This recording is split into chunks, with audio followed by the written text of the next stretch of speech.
agradecer esta oportunidad de hablar. Creo que no hay muchas instancias, y también en conmemoración a la obra de Henri Lefebvre, no hay muchas instancias donde, aunque también por un cuento interdisciplinario, donde se hable del espacio, ¿ya? Así como Henri Lefebvre, llamativamente también al español, las traducciones al español, al castellano, no son muy frecuentes. Yo lo pude leer al italiano, digamos, antes de irme, el año 2008, un poco, la producción de los espacios, que es la misma obra, pero recién, hace poco este año, me pude comprar la producción del espacio, digamos, ya con una buena edición al español, y me parece que son avances dentro de la disciplina. Pero también en honor al foco del seminario también, un poco mi rol acá va a ser situar el pensamiento de Franco Farinelli al respecto. ¿Quién es Franco Farinelli?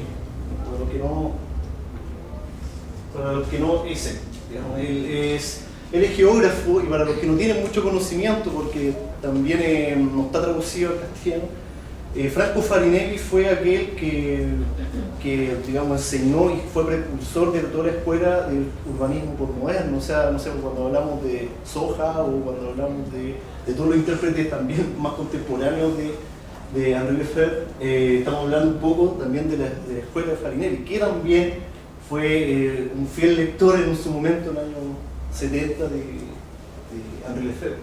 Entonces, un poco situando la perspectiva de la ponencia, es un poco provocativo, es un juego lingüístico, pero también es provocativo, porque la idea es un poco reflexionar acerca de la producción del espacio, pero visto desde la centralidad que ocupa el espacio. Esto quiere decir que el espacio no sería cualquier cosa, retomando lo que Henri Lefebvre también criticaba mucho, como el espacio abstracto, perdón, el espacio concebido, aquel espacio abstracto que había estado colonizado por los estudios, fundamentalmente la geometría euclidiana, el estudio de la matemática. Lo que hace Franco Farinelli es proponerse un estudio genealógico, siendo geógrafo, sobre el espacio, ¿ya? A propósito de la triada conceptual que Henri Lefebvre realiza, el espacio vivido, concebido, percibido, si es que no estamos familiarizados con el mismo lenguaje, pero con una cierta particularidad, y aquí está lo interesante, que retomando la misma crítica que hacía Henri Lefebvre, Franco Farinelli dice, pero bueno, si es que es cierto, el espacio abstracto es una reducción, y una reducción precisamente porque existe una génesis, una genealogía vista en la racionalidad y en el producto de la cartografía moderna, que nosotros podemos ver, por ejemplo, con el nacimiento y cómo eso se va intercalando con el nacimiento de la perspectiva fiorentina, por ejemplo, que coproduce una realidad, pero el espacio, siendo una realidad, digamos, algo bien preciso, se va alojando, digamos, como racionalidad, una racionalidad cartográfica, por cierto, en lo que se va produciendo. Entonces, él señala, es cierto, el espacio en el fondo siempre se está produciendo socialmente, son las fuerzas sociales las que lo van produciendo, pero en el fondo es una racionalidad espacial bien específica la que se va alojando, digamos,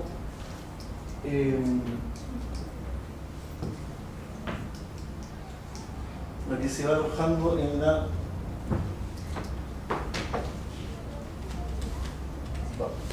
Está como el mouse. Hay que pinchar arriba de la... Ahí sí. Entonces, ¿por qué es importante retomar el estudio sobre el espacio, siempre bien visto un punto, digamos, geográfico y también sociológico? Porque en el fondo a veces se ha llevado, y recuerdo al profesor Salcedo de la Universidad Católica, que es conocido por ser en mi tesis de pregrado, fue crítico y severo al decirme que yo no estaba hablando del espacio, y en cierta forma tenía razón. Pero el problema que existe es que también hay una relativización del espacio que está bien, podemos entenderlo en la triada, pero también pierde especificidad, pierde sentido de poder, que es lo que transfiere en el fondo. O sea, ahí hay una lógica de poder.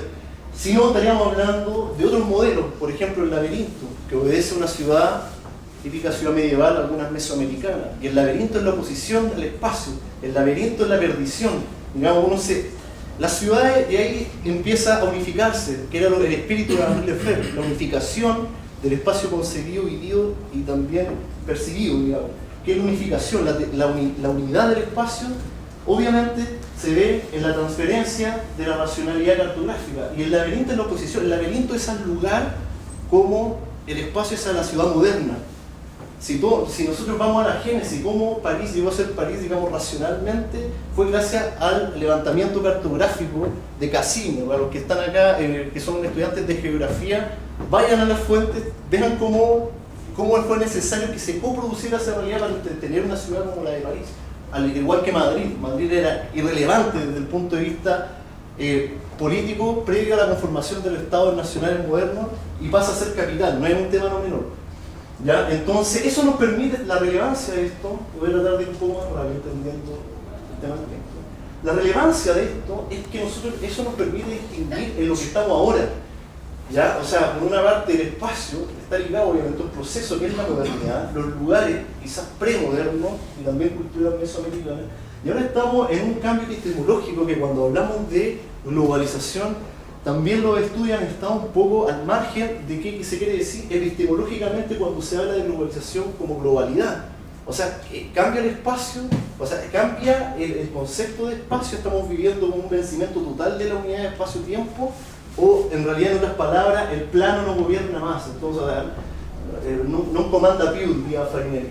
Entonces, en el fondo, es revisar el sentido de la orientación de guiarse por la bajada que hace, digamos, Henri Lefebvre en relación al espacio o, digamos, invertir la conceptualización por un pretexto de situar la lógica de poder que hay ahí. O sea, el poder del espacio se nos pierde un poco en la definición de la producción del mismo. Entonces, Farinelli diría, existe por el contrario solo la producción espacial cartográfica, entre paréntesis, de la sociedad, porque ahí hay una racionalidad. ¿Se entiende? Entonces, bueno, ahí podemos revisar que en la conciencia también de Henri Lefebvre, y uno lo ve en el prefacio de ese libro, él era muy consciente de esta ambivalencia de estar hablando del espacio, y lo recorre casi toda la obra hasta, digamos, cuando empieza a hablar de espacio de representación y representado, se ve esta tensión. Por un momento habla del espacio como si fuera un contexto, digamos, o sea, una situación, y en otro momento se ve que está hablando de un dispositivo. Para quienes son estudiantes de sociología, esta cita la encuentro muy buena. Dice, cuando Durkheim dice que las relaciones sociales hay que tratarlas como cosas, dice lo que quiere decir, aunque no sepa lo que dice. Ciertamente, ahí es tan sutil la racionalidad cartográfica, la racionalidad espacial, que en algún momento la sociología nace o se crea de acuerdo a un pensamiento espacial. Y eso hay que decirlo, así como Marx, o sea, que también lo dice Henri Lefebvre. ¿De qué se trata, si uno ve un mapa, por ejemplo, de qué se trata en la transferencia del cambio al valor de uso al valor de cambio? ¿De qué trata eso? Es la racionalidad espacial la que empieza a interactuar y a ejercer una relación de poder. Entonces esta es la tensión que siempre se ve en Henri Lefebvre, y yo preferiría seguir esta línea ahora en adelante, ver el espacio más que nada como un mecanismo, un dispositivo. El mismo Henri Lefebvre hablaba de eso como una visión más nietzscheana del espacio. Bueno, y ahí tenemos lo que estamos hablando ya desde hace un tiempo, la conceptualización de la práctica espacial, el espacio representado, el espacio vídeo, que ciertamente Henri Lefebvre trae lo cotidiano, que no es un tema no menor, porque decía que era imposible de alguna forma poder entender aquella unidad espacial si nosotros no nos posicionábamos en un espacio vídeo, digamos, que era como que fue como la gran también apuesta. Entonces, acá está lo que aparece en ese libro, que en el prefacio del año 85, que me parece interesante porque igual es como más actual respecto a la obra, que es del 74. Entonces, ahí habla justamente de lo que estamos diciendo ahora. O sea, se trata de la forma general de la simultaneidad. Y esto es porque el dispositivo espacial reposa sobre la juxtaposición y la inteligencia y sobre el montaje material de elementos a partir de los cuales se produce esa simultaneidad. Entonces ahí se pregunta algo, para mi gusto, de corte genealógico. O sea, Esto está mal citado de todas formas porque debiera haber un signo de interrogación más allá. Y nos dice, fue el nuevo espacio concebido, generado y producido por y para los príncipes, o sea que había un génesis de alguna forma ideológico que se coprodujo. Y acá está como el esquema de lo que creo yo que es interesante distinguir. Cuando Farinelli habla de la producción espacial de la sociedad, alude en el fondo que es otro tipo de unidad, que si la relación es de fuerza, es decir, en los modos de producción se produce socialmente, el espacio, estamos hablando de que lo que se está produciendo ahí tiene que ser algo bien específico, que es la racionalidad cartográfica o la racionalidad espacial. No puede ser cualquier relación de fuerza porque si no estaríamos hablando de quizá una ciudad medieval u otro tipo de ciudad. Lo hace con ese propósito y para poder entender también en la actualidad que estamos hablando de globalización en el sentido epistemológico del término, porque pareciera ser que económicamente va mucho más adelante. Entonces, en ambos autores encontramos un espíritu unitario, ciertamente, pero la diferencia es que Farinelli lo ve como una coproducción más que en el fondo. No tiene sentido hablar de espacio concebido, espacio percibido y espacio vivido cuando la lógica es la misma, o el génesis, la genealogía es la misma. Entonces bueno, y uno dice, pero bueno, ¿qué es la lógica, la racionalidad cartográfica? Bueno, o sea, ¿dónde se puede ver esto? Se ve, por ejemplo, la conformación de los estados nacionales. La conformación de los estados nacionales, y si somos mucho más, digamos, arriesgados en decir que, por ejemplo, todo el propósito de investigación, si uno genera una tercera observación, así como una observación media rumaniana sobre el pensamiento de Michel Foucault, claramente podemos ver que todo el transcurso del pensamiento es un descubrimiento de cómo es la racionalidad espacial, la racionalidad cartográfica la que está generando ciertos dispositivos. ¿Ya? O sea, ahí hay una interpretación, pero Farinelli es mucho más preciso. Define ciertas características de esta, que no son la única, yo traje algunas solamente, como alguna idea fuerza, pero no son la única. Define claramente el isotropismo, que también lo toma Henri Lefebvre para criticarlo como parte de características abstractas del espacio. Sucede que el isotropismo, como la continuidad y la homogeneidad, son características, bueno, el isotropismo en el fondo es, como término matemático suave, no es tan fácil de inferir, pero es que en un punto va articulando líneas, curvas, porque puede ser curvas que en ese punto valen lo mismo. En el fondo, él es estándar, y esas son las capitales. Otra característica es la continuidad, que todo esté hecho de la misma forma, pero más que cultural, es una cuestión física. Y la homogeneidad, que quiere decir que culturalmente todo debe contar bajo el mismo valor cultural. Bajo esas tres, digamos, no sé si leyes, pero características que son propias, sí, cierto, del espacio abstracto.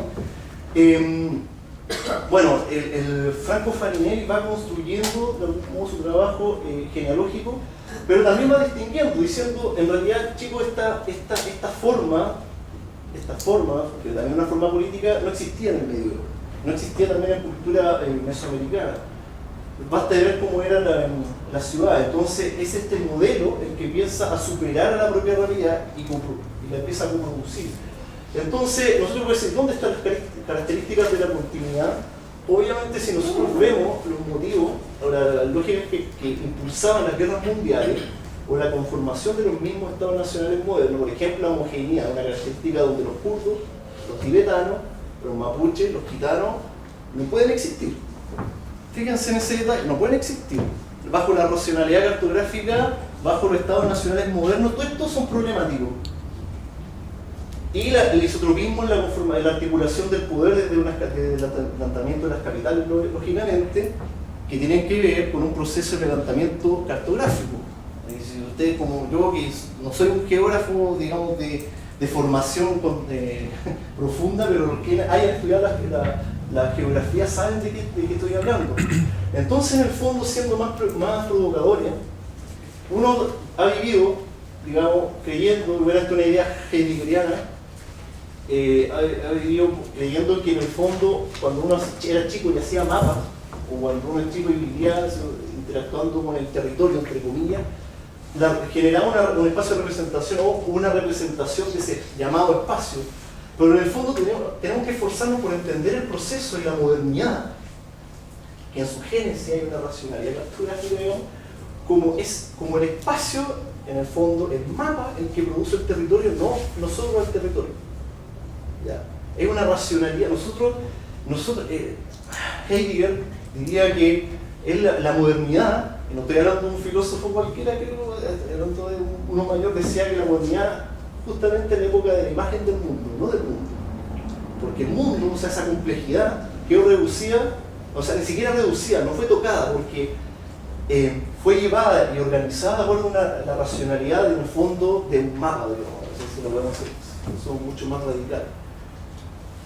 Entonces, bajo esa premisa, el espacio hay que volver a visibilizarlo en sus relaciones de poder, en su sentido unitario, y es por eso que Farinelli dice que la triada se revela o se vuelve inservible, porque se trata de tres articulaciones de un solo modelo, los cuales reflejan de una progresiva colonización cerca de la concepción y la práctica del mundo. Entonces, en el fondo no podemos estar volviendo como al origen para terminar. No podemos estar hablando, es necesario volver a tocar esta racionalidad para poder entender lo que se está produciendo y lo que se está transformando en este momento por lo global. Y ejemplos hay muchos donde esta triada la podemos ver de un modo unitario. O sea, acá hay ejemplos con, bueno, ¿qué ocurrió? ¿Qué pasaba? Para la gente que es de urbanismo, arquitectura, ¿qué pasaba en Francia, bueno, más específicamente con la revuelta entre 1830 y 1848, donde, bueno, este es un plano donde se van detectando las revueltas en distintos lugares, lleva en el fondo a coproducir una racionalidad, el plano de Haussmann, que si vemos acá hay muchas cosas implicadas. Por una parte la proyección espacial, por otra parte eso coproduce una realidad, grandes avenidas, ¿para la circulación obviamente de la mercancía, y donde se ve se ve el estándar, se ve que son, digamos, características propias de la cartografía, la escala, se ve la homogeneidad, isotropismo y continuidad. Por contraparte, la ciudad, bueno, esto es una representación claramente. La ciudad de Lorenzetti, que es una representación, digamos, pictórica, refleja obviamente qué es lo que era la ciudad en ese entonces, ¿ya? Que era, digamos, en el 1300 todavía la ciudad, que era gobernado obviamente que era por las chivitas, no por la URSS. Y esto empieza a cambiar. Es que esto es interesante porque si uno analiza todos los procesos hasta la historia del arte, esto empieza a cambiar, se modifica. Este cuadro, para los que sean aficionados también, es la ciudad, una de las ciudades de Berlín, se llama así. Y la ciudad empieza a ser representada por aquello que comenzó a gobernar obviamente la disposición de cosas, de mapa, de casa. Ojo que si uno analiza todo el arte medieval, no había proporción, eran totalmente desproporcionadas las representaciones, y las casas, las casas tenían vida, digamos, tenían sonrisa. Acá no, o sea, es un cuadro frío donde es lo poco de humanidad, digamos, para los que son más dogmáticos con Henri Lefebvre, el espacio vivido, empieza a invisibilizarse. Bueno, y acá, o sea, no quiero seguir, pero si uno empieza a estudiar, por ejemplo, la metrópolis de Siemens, o la vía de la metrópolis de Siemens, es cierto que lo que más ha enfatizado justamente es el rol del individuo moderno, el individuo metropolitano. ¿Estamos listos? Sí, ya, estoy terminando. El individuo metropolitano, pero en realidad, si uno comienza a ver los conceptos que ocupa Siemens, hay una razón, para quienes sepan alemán, yo no lo sé, por eso, que es un poco más, digamos, filosófica, que es el Werfen. Y acá el Werfen, el intelecto, que es aquella como reciprocidad que Siemens hablaba de la vía metropolitana, es caracterizado por algo bien interesante, que son tres elementos: la puntualidad, la calculabilidad, o bueno, no sé cómo sea la forma de decirlo, y la exactitud.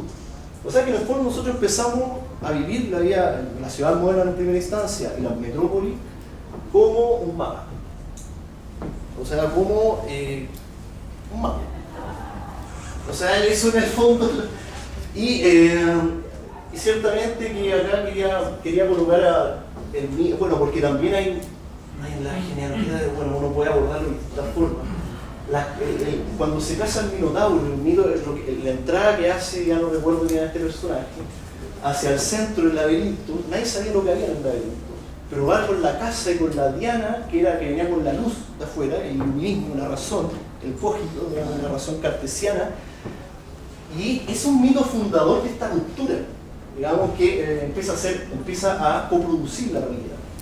En el fondo, es cierto cuando Henri Lefebvre dice que el espacio abstracto es el que ha reducido, es una reducción del espacio, o más bien, no es porque una reducción es la forma como ha sido reducida y se ha insertado, digamos, en la vida social, es porque se produce el espacio, y es algo que me parece un poco más radical. Entonces nosotros podemos ver, como sociólogo, en todo el pensamiento sociológico es la ruptura y la incrustación de alguna forma de la racionalidad espacial, más allá de la razón instrumental, algo mucho más amplio y complejo, es la racionalidad cartográfica la que empieza a irrumpir. Por ejemplo, cuando Weber habla del cambio del trabajo, hizo un análisis de cómo se trabajaban las casas en talleres, y en el fondo la vida de hogar, que era el taller, no tenía tiempo, no tenía una métrica que guiara, no tenía una espacialidad, digamos, que organizara, y esto se irrumpe cuando empiezan a existir los puestos de trabajo. Bueno, con Marx el cambio de valor el valor de uso al valor de cambio es otro ejemplo. En Durkheim, la solidaridad mecánica de la orgánica, digamos, también son ejemplos de cómo se va solapando, y bueno, también la escuela sociológica de Chicago también son ejemplos. Y hasta aquí yo he terminado. ¿Estamos bien? Gracias.